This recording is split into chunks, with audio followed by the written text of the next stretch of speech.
जवळजवळ 50,32,000ची मदत लोकांच्याकडे जाऊन गोळा केली आणि ती त्यांना नेऊन दिली। आता जेव्हापासून या प्रकरणामध्ये धनंजय मुंडे साहेबांना राजीनामा द्यावा लागला तेव्हापासून बीड जिल्ह्यातल्या आमच्या सर्व ज्यांनी विरोध केला त्यांची कुठली ना कुठली प्रकरणं शोधून त्याच्यामध्ये आम्ही गुंडगिरी करतोय असं दाखवण्याचा प्रयत्न होतो।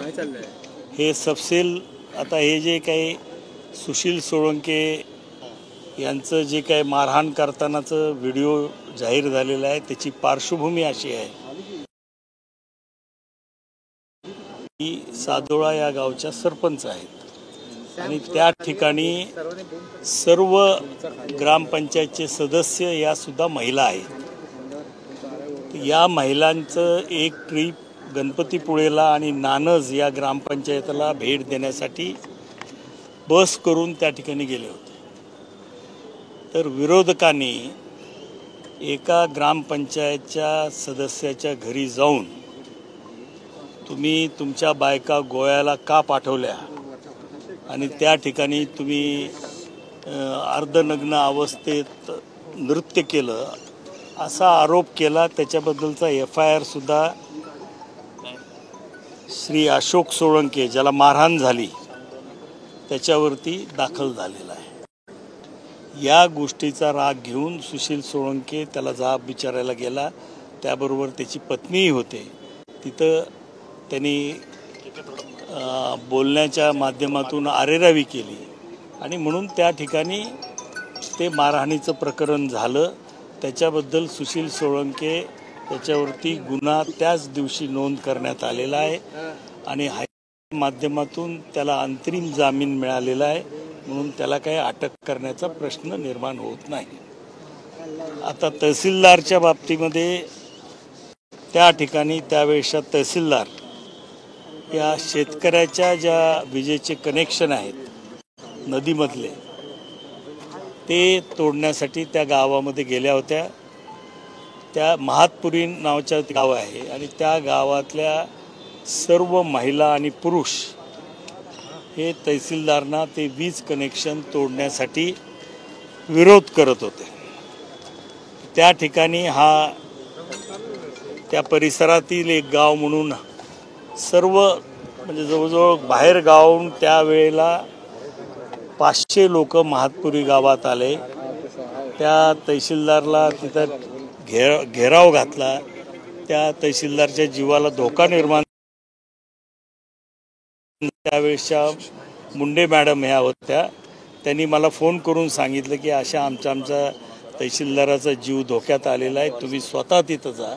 मी स्वतः त्या गावात गेलो, लोकांना बाजूला केलं, थोडंसं शांत केलं आणि तहसीलदारची गाडी गावाच्या बाहेर काढून दिली।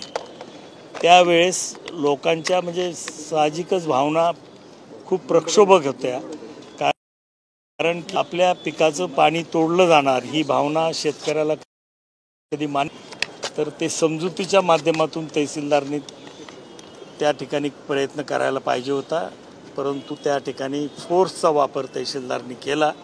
पोलीस गाडी घेऊन गेल्या म्हणून लोकांच्या भावना अतिशय प्रक्षोभक होत्या आणि त्यांना घेराव घालून मारण्याचा प्रयत्न तिथल्या लोकांचा होता।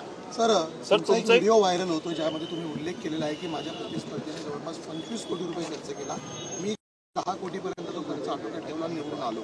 आता तुमच्यावर कारवाई व्हावी, निवडणूक आयोगाने दिशाभूल केली, 40 लाखाची मर्यादा असताना इतका मोठा खर्च केला असा आरोप आहे। ते भाषणात बोललेलं होतं, ठीक आहे, सत्य असतं का भाषणात बोललेलं?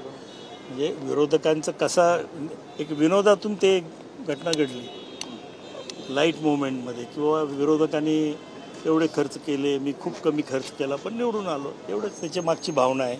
मी भाषण झाल्याबरोबर सांगितलं की हे कोटी हे चुकून आलं, ते लाखात आहे खर्च, असं मी जाहीर केलं। म्हणणं की तुम्ही 8 ते 10 लाख रुपये खर्च केला?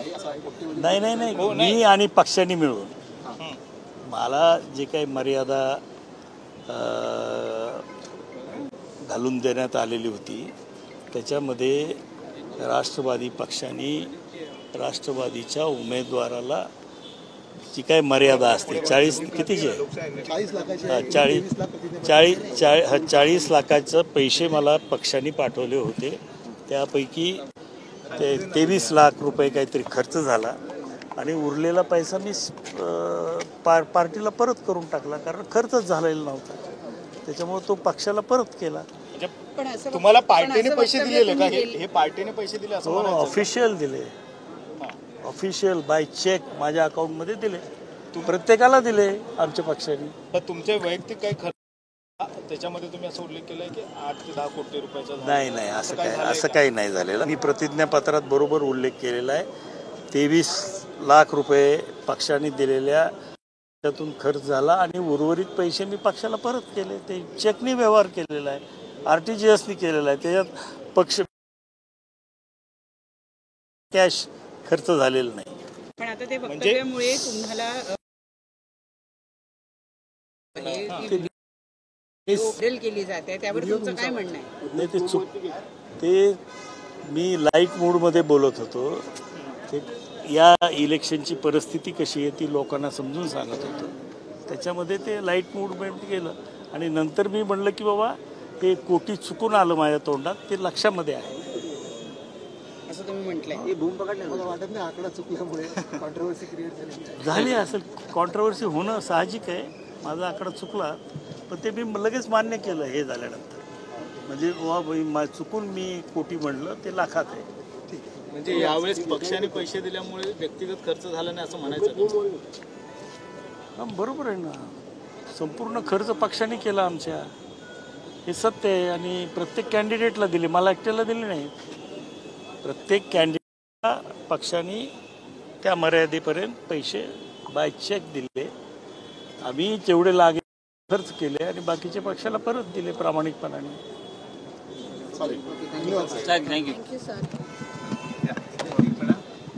मला असं म्हणायचं आहे की आमच्या ह्या प्रकरणामुळं अशा पद्धतीनं जुने प्रकरणं 2-2, 3-3 वर्षाच्या पूर्वीचे उकरून काढायचे, हे काय माध्यमाची बरोबर नाही आहे.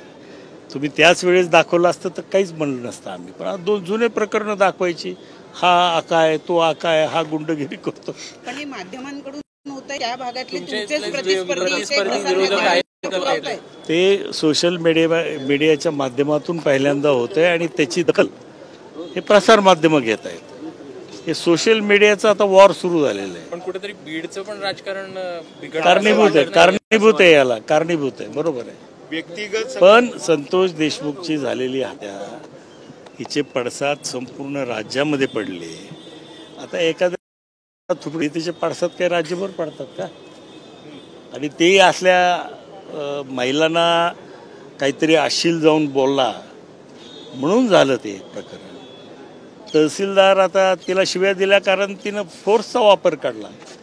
पाणी कनेक्शन तोडताना फोर्सचा वापर केला, पोलिसाचा वापर केला, म्हणून भावना प्रक्षोभ झाल्या तिथल्या लोकांना.